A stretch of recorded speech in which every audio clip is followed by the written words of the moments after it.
Hello everyone. तो आज हम करने जा रहे हैं रिवीजन अपने रजिस्ट्रेशन ऑफ चार्ज चैप्टर के सेकंड पार्ट का। पहला पार्ट हमने कर लिया था।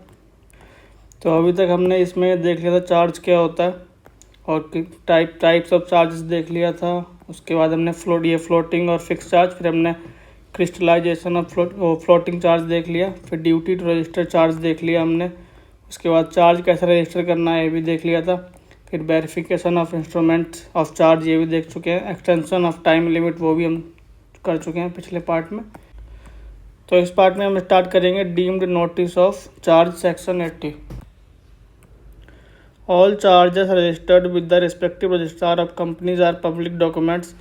It implies that any person who wishes to lend money to the company against the security of such property or buy it can refer to the Ministry of Corporate Affairs portal and find out if there is any charge created on that asset. मतलब जो भी charge registrar के पास register किया गया है वो एक public document हो गया, और जो भी कोई कंपनी के साथ कॉन्ट्रैक्ट करता है, कंपनी के एसेट परचेज करना चाहता है या फिर लोन देता है उस एसेट के चार्ज के अगेंस्ट, तो वो चेक कर सकता है वहाँ पे। And any document filed with the registrar for registration act as a constructive notice. Constructive notice means implied or deemed notice means knowledge. So constructive notice means implied or deemed knowledge. This means even though the third party has not referred to the public documents, he would still be considered or deemed to have seen it. This is because a deeming provision creates a legal fiction. तो अगर कोई बंदा वो document नहीं भी पढ़ता कि उसको उसकी नॉलेज है पूरी कि उस एसेट के ऊपर चार्ज क्रिएट है या नहीं है। उसके बाद बात करते हैं acquisition of property subject to charge and modification of charges. मतलब अगर कोई ऐसी प्रॉपर्टी को एक्वायर करता है जिसके ऊपर पहले से चार्ज क्रिएटेड है या फिर मॉडिफिकेशन ऑफ चार्ज, तो ये है सेक्शन 79। तो सबसे पहले देखते हैं company acquiring any property subject to charge. तो कोई कंपनी ऐसी एसेट्स को एक्वायर करती है, प्रॉपर्टी को एक्वायर करती है जो पहले से ही सब्जेक्ट टू चार्ज है। In case of a property where charge is already registered and if it is sold with the permission of the holder of the charge, it shall be the duty of the company acquiring to get the charge registered in accordance with section 77।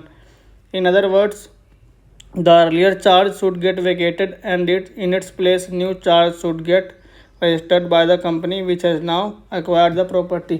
तो इसका मतलब ये है कि जो भी company आपका जो प्रॉपर्टी को एक्वायर कर रही है जिस पे पहले से चार्ज क्रिएटेड है, तो वो कंपनी उस कंपनी को जैसे ही वो एक्वायर करती है उसको रजिस्ट्रार के पास अपना चार्ज रजिस्टर करवाना पड़ेगा। जो पहले वाला चार्ज था पहली कंपनी के ऊपर वो वैकेट हो जाएगा और इस कंपनी को अपना नया चार्ज रजिस्टर करवाना पड़ेगा।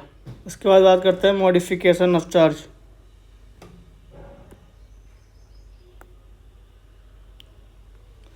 मॉडिफिकेशन ऑफ चार्ज जब भी कोई टर्म्स एंड कंडीशंस में चेंज है या फिर कोई और condition.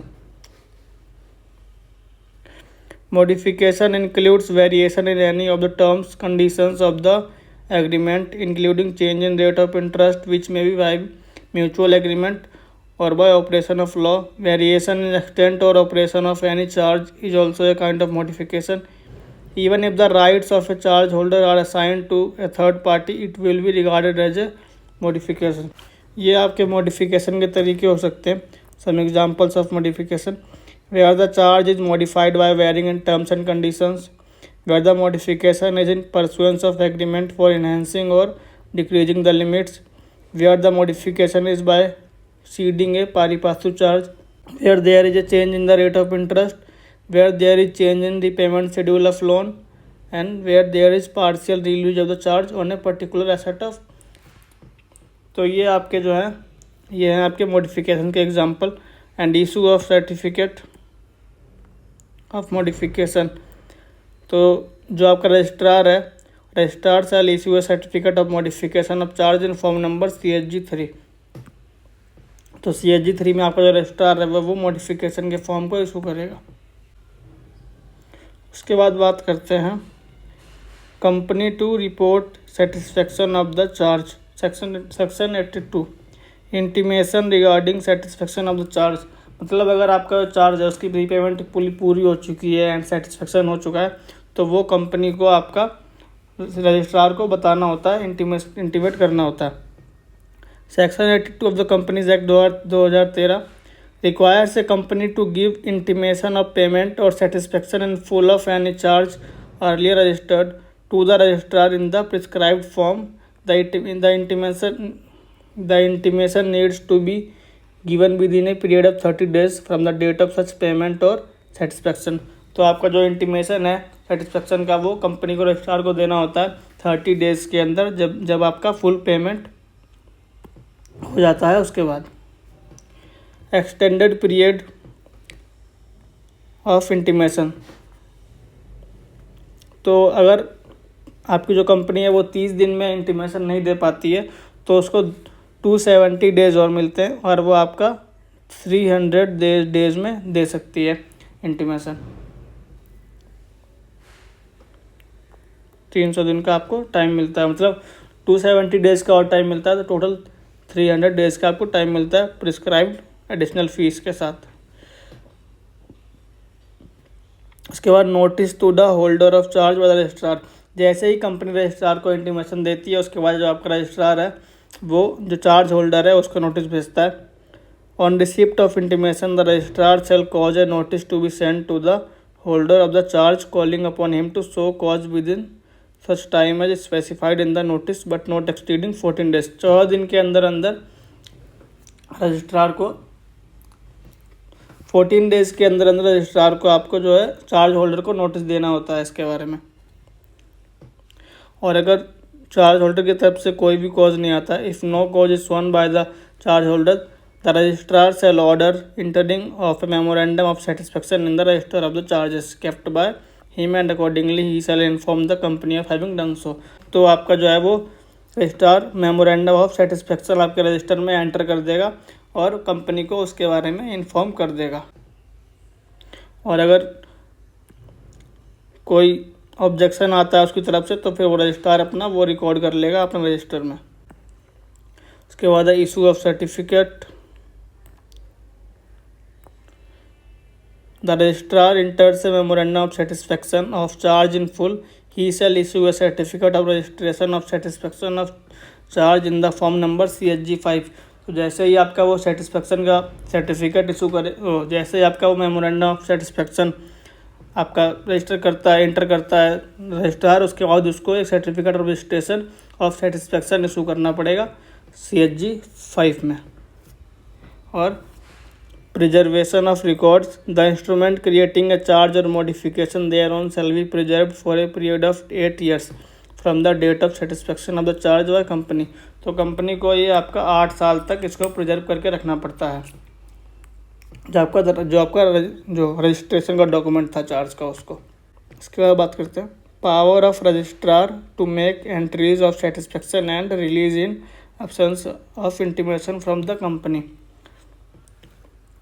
Section 83 empowers the registrar to make entries with respect to the satisfaction and release of charges even if no intimation has been received by him from the company। तो जो आपका section 83 है वो रजिस्ट्रार को ये power देता है कि वो अगर कंपनी से कोई इंटीमेशन नहीं मिलती है और अगर उसके पास इन्फॉर्मेशन है सेटिस्फेक्शन के रिगार्डिंग तो वो खुद भी एंट्री कर सकता है। 30 डेज़ के अंदर आपको रजिस्ट्रार को जो है वो इन्फॉर्मेशन देनी पड़ेगी, जो भी अफेक्टेड पार्टीज़ है उनको सर्टिफिकेट इशू करना पड़ेगा फॉर्म नंबर CHG 5 में। उसके बाद बात करते हैं register of charges.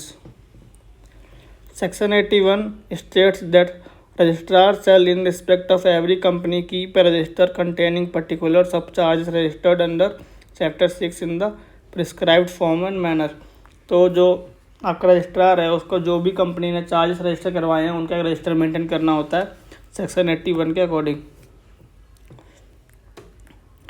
And the particulars of charge maintained on the ministry of corporate affairs portal shall be deemed to be the register of charges for the purpose of section 81। तो जो भी आपके चार्जेस मेंटेन करे गए हैं ministry of corporate affairs के portal पे उन्हें हम डीम्ड रजिस्टर जो है आपके deemed to be register of charges माने जाएंगे। उसके बाद आपका inspection of charges, inspection of register. उसके बाद Such register shall be open to inspection by any person on payment of such fees as may be prescribed for each inspection। तो आपका जो कोई भी पर्सन है वो उस रजिस्टर को चेक कर सकता है, जो भी आपकी प्रिस्क्राइब्ड फीस होगी उसको देके।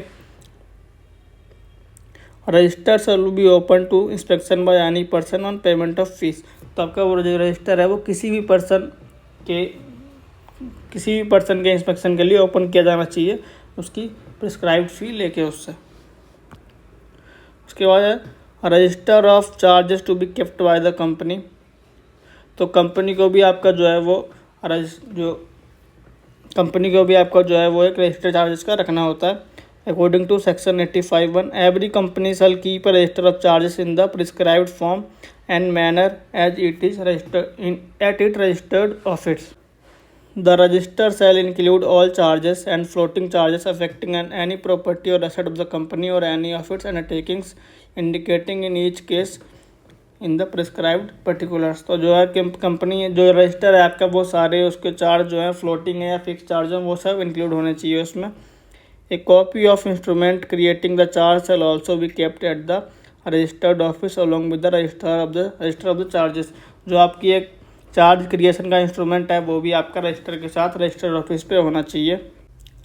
उसके बाद है आपका inspection of register of charges and instrument of charges by any member और क्रेडिटर विदाउट एनी पेमेंट। जो आपके मेंबर्स हैं क्रेडिटर्स हैं वो तो कंपनी के जो इंस्ट्रूमेंट आपका जो चार्ज का रजिस्टर है उसको बिना किसी फीस के देख सकते हैं।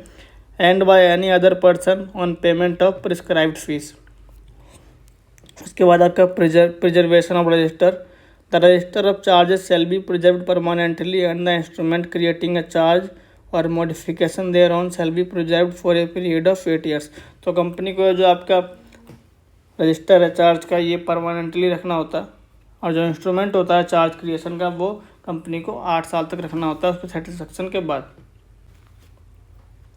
उसके बाद बात करते हैं intimation of appointment of receiver or manager. Person obtains an order for the appointment of a receiver or a person to manage the property which is subject to a charge। अगर किसी पर्सन को order मिलता है appointment का या appointment of a receiver or a person to manage the property, या फिर if any person appoint such a receiver or person under any power content, या तो कोई अपॉइंट होता है या फिर कोई अपॉइंट करता है तो he shall give notice to such appointment to the company and the registrar along with a copy of the order or instrument within 30 days from the passing of the order or making the appointment. तो अगर किसी appointment हुआ है या फिर किसी ने appoint किया है किसी को, तो उसे 30 दिन के अंदर अंदर कंपनी और रजिस्ट्रार दोनों को नोटिस देना होता है ऑर्डर के इंस्ट्रूमेंट के साथ। उसके बाद है आपका punishment for the contravention. If any company is in default in complying with any of the provisions of this chapter, the company shall be liable to a penalty of 5 lakh rupees and every officer to the company who is in default shall be liable to a penalty of 50,000 rupees। अगर company कोई default करती है इस chapter से related तो उसके ऊपर 5 लाख रुपए तक का जो है वो जुर्माना लग सकता है, और अगर कोई और जो भी ऑफिसर हैं कंपनी के जो डिफ़ॉल्ट में उन सब पर 50,000 रुपये तक की पेनल्टी लग सकती है।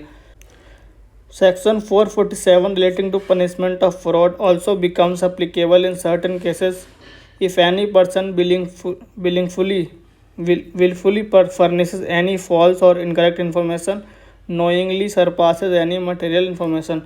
तो अगर कोई पर्सन कोई जानबूझ के फॉल्स या फिर इनकरेक्ट इन्फॉर्मेशन वो करता है, या फिर वो किसी जो फैक्ट मटेरियल इन्फॉर्मेशन है उसको सप्रेस करता है जान के, तो उसको फिर सेक्शन 447 के अंदर पनिशमेंट और फॉर फ्रॉड के अंदर आ जाएगा वो।